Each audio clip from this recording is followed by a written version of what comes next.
MMA is different. Like, you got to learn, be world class at 4 different disciplines. It takes about 10 years to get great at anything. Yeah.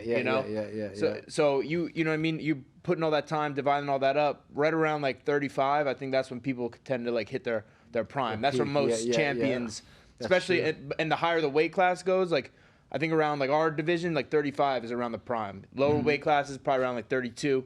Higher weight classes, like 40. Heavyweights, is right around like 38 to 40. You know what I mean? Yeah. Glover, he got the belt at 40, right? Yeah. And I think one thing with fighting that overrides, because a lot of people, I feel like they're always trying to associate fighting with any other sport, football, soccer, ages, techniques. I think the one thing that stands out from fighting the most is, hey man, when you got that dog in your heart, man, you could go to 50, 60. Look at what's his George name? Foreman. Yeah, and also Couture. Randy Couture. Yeah. As long as you got the dog in your heart, man, I think you just keep on going until it stops. Yeah. So, and that's so G, you asked about like how it is like working with them. I don't like working with people unless they have that. You know what I mean? If they don't have like the fucking like dog in them, like maybe I could help, but like it's gonna be very frustrating when it's guys like who are like trying to learn and are like trying to be the best and like are fucking dogs, like are gonna ready to like kill and die in there. That's when I could get behind it. That's when I can enjoy, what I'm doing as well. So it ends up just being fun for me. It's not fucking work. It's passion. It's excitement. You know what I mean? Hey, you love what you do. You don't work a day in your life, right? Yeah, they say that, but I don't know, bro. I don't think that's true. I think if you choose to be great at anything, it's gonna be work sometimes. We don't always want to get up and go to the gym. That's work when we have to get up. That's discipline. That's fucking. Right, touche. You know what I mean?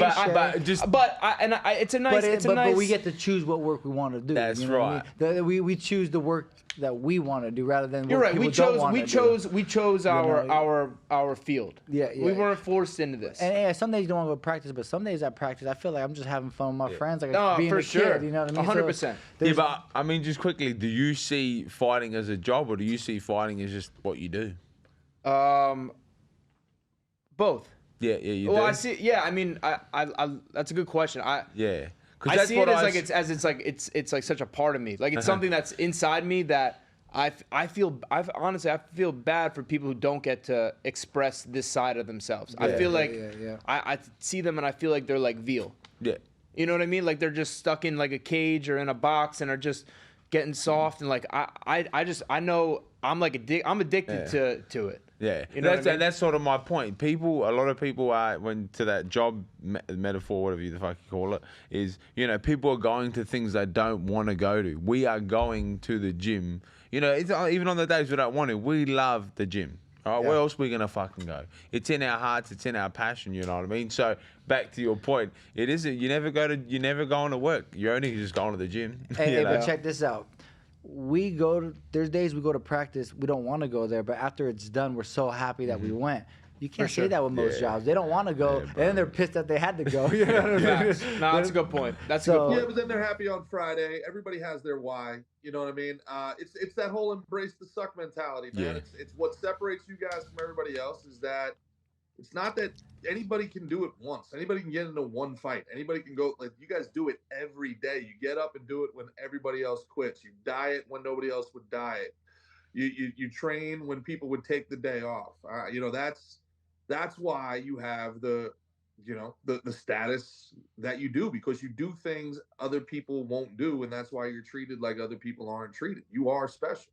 No, but I gotta ask, Christos, does you being such a good guy and being so humble, do you think that led to any of the anxiety that you had in that second round? Is there like a mindset that you need to achieve to take that shit next round? No, he's a killer. I think it's more the opposite. I think it's more me because I love, like, not many guys when they fight can push the pace and go for things all the time. I think I do it too much. I think I'm overly aggressive at times, which gets me into trouble. And you can't teach that type of aggression. It's either a part of you or it's not. And I would imagine that's a good thing. It is a good thing, but it also, like Henry Hoof on this podcast said something. You said it. He was saying about he goes, hard-working fighters are sometimes the easiest guys to beat.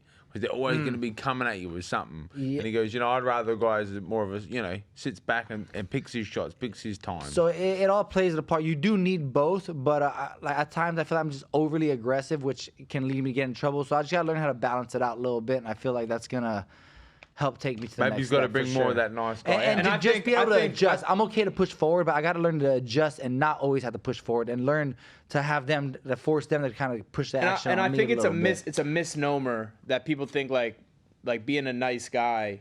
You know what I mean? Like the biggest killers have the biggest hearts. I think that's for sure. Like, and they're the guy. You know what I mean? Like the real tough guys, the guys who are really tough and are secure and stuff, are never gonna be out there, barking and acting like a fucking fool and acting tough because we know. We have nothing to prove. We know. Yeah. We face the truth every fucking day in the room. We go up and grab the toughest guys to go sharpen our swords with them. You know what I mean? Yeah.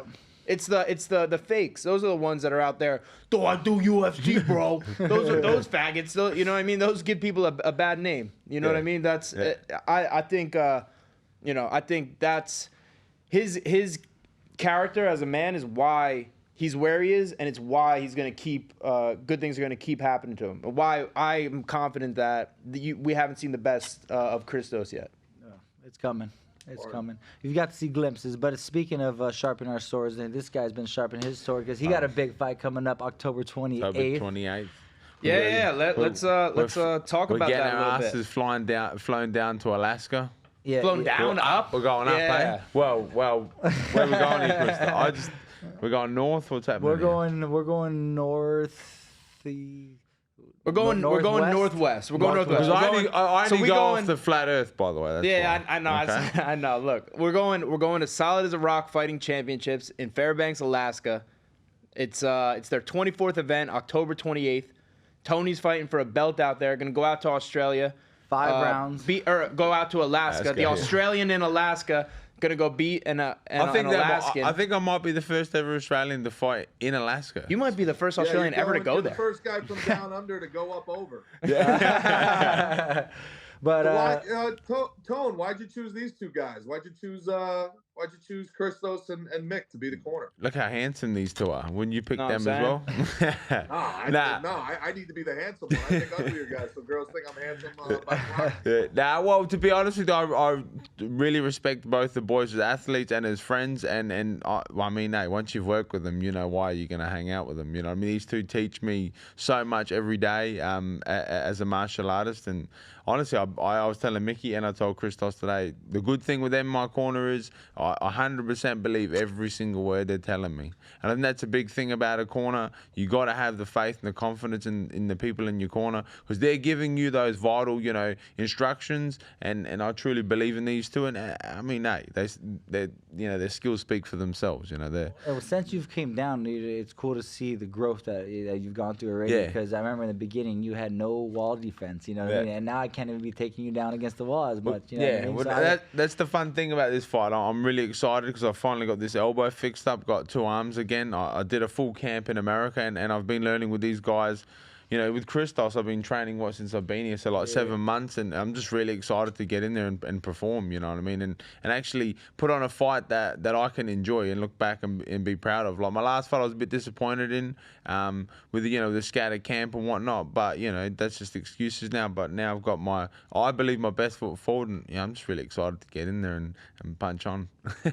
So Mick, when you're working with when you're working with fighters, do you have certain things that are like have worked for you that you want to teach them, or do you kind of evaluate their game and try to see where you can add to what they're already doing? Probably more of the latter because everyone's different and everyone has to use their own kind of creativity in this game. You know what I mean? No one's the same. I'm different from Christos. Christos different from Tony.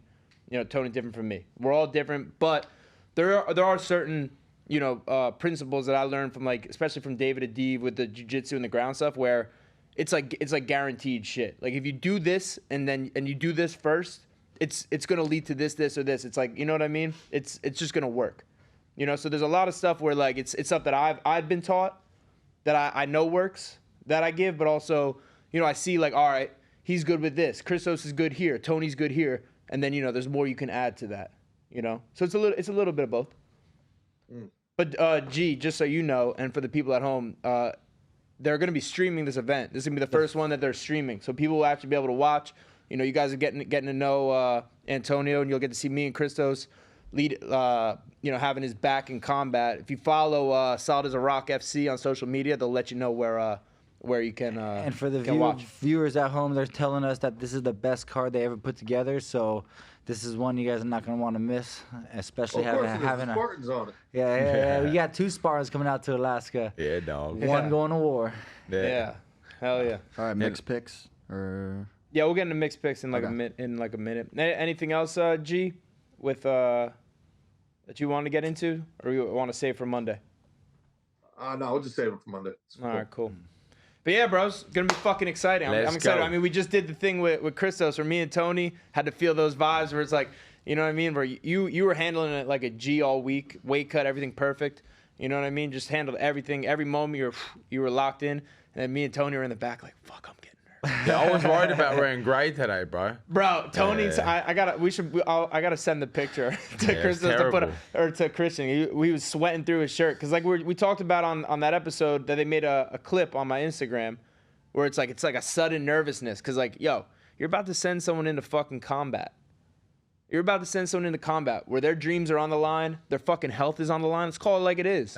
You know what I mean? Some people don't come out the same. Yeah. But also as well, like I feel like for me, I was just so excited for him. I was so excited for Christos. I was so confident in him. I was like, my fucking God. Yeah, what'd you think of your first? That was your first kind of UFC experience. Yeah, well, I mean, it was huge. You know, it was fun. It was a great thing. Exactly how I thought it was gonna be. You know, people everywhere. But I was so locked in with the fight, and then I didn't really even pay attention to much else, and I was so focused on my man, and I was like, I was so confident in the guy all week, and that's I think why I was sweating so much. I was so excited for him. Yeah, you know, and I even well, just that's true. You finally got to have a proper American dinner with 2 actual fat guys. I won't lie. Yeah, we got to see G do stand up out there. That was a sick trip. Cool. And Rocco, my man, took us to that sick restaurant. Then we got to watch G live, and he was great. And then we watched my boy Christos, and then I lost $300. That wasn't good, but that sucked. I thought you won it back. No, I lost. In the end, I went back and I was $20 up, and my girlfriend was telling me to walk, but I had to be a hero. Vegas will get you. They get you every time. The house wins every time. Yeah. So what are you saying? Oh, you got the picks ready to go in a sec? Yeah, we I was trying to say it whispery. One more thing before we get into mixed picks, and we got to get into them. 2 things. One from Monday's episode of who should Mickey date because of the whole Travis Kelce and Taylor Swift thing. We got to get Mickey. You know, G tried to say I should. He asked me if I date Lizzo. I don't know who Lizzo is. You have a little sugar mama. I said, But I was trying to finish the consensus seems to be from Canceled Weekly that they want some sort of an incestuous Canceled Weekly relationship here. So you just got to be careful here. You know, it seems to be. Oh, what people want me and Eva to hook up, or me and Candace? Yeah, that seems to be. Well, see, they want me to hook up with Eva. They don't know the real Candace. Once they know the real Candace, they're gonna probably want it even. They're gonna want her for themselves. For sure. You know. For sure. Got to get in the comments on that, and then also I want to give a shout out to this lovely, beautiful Australian singer Annalise that I saw at Hellenic Republic. Yeah. Oh, you went? Thursday. Yeah, we were there. Oh, that's dope. Heck yeah. Yeah, thank you for coming, boys. Yeah, and she just did her thing with The Voice, right? Yeah, she killed it. She crushed the audition. Yeah, we went for a run, and Vicky got to hear her singing, and because she sang a cappella, pretty much not a cappella. She had music in the background, but no microphone. Just she got to be as loud as she wanted, and I was so mad I missed it because I waited all day to hear the audition. But then we go on a run, and I missed it. And I was mad, but Vicky said that she crushed it. Hell yeah! It's funny you say that because when we were at the restaurant, I was trying to tell Mickey and G, I was like, yeah, but she can't sing to her full potential. And Mickey's like getting pissed. I was like, what? Why can't she go as loud as she? I was like, bro, she has a powerful voice. The speaker can't keep up. Yeah, bro. Like, really? if you were sitting there, $200, you know. Yeah. So, but not only the that, speaker can't keep up with her voice. But the people that are eating dinner, man, they're only like 5 meters from her, and she's got such a powerful voice, man. You'd be eating, be like, what the fuck, bitch is screaming at me. You gotta talk, Nick. You gotta remember to talk to Ben Bigelow about getting her in those Boca challenges and stuff like that he runs, man. You gotta remember that. What are you talking about? I don't. Ben helps do those. The music scene. Yeah. Look, she's about to be then, big time, bro. She's about to go win the Australian Voice. Like, you know what I mean? I think she's gonna be like blowing all these vocal things off. Yeah, get these vocal things away from me. We're lucky we got to see her. Australian Voice winners. I can't even tell you one American winner, dude. Yeah, me neither. Is it Ruben Studdard? That was American Idol, dude. Get with it. Yeah. I don't One watch last The thing Voice. before mixed picks. Everybody loves mixed picks, so we got to get to them. But make sure before this episode ends, Christian, that we get Christos and his dog from Sports Center on the good people of Gas Digital need to see the greatest route run in the history of sports. Yeah, how many views does that thing probably have? That thing's probably got hundreds of millions at this point. I don't know. I think I saw Sports Center on Instagram. It had like over.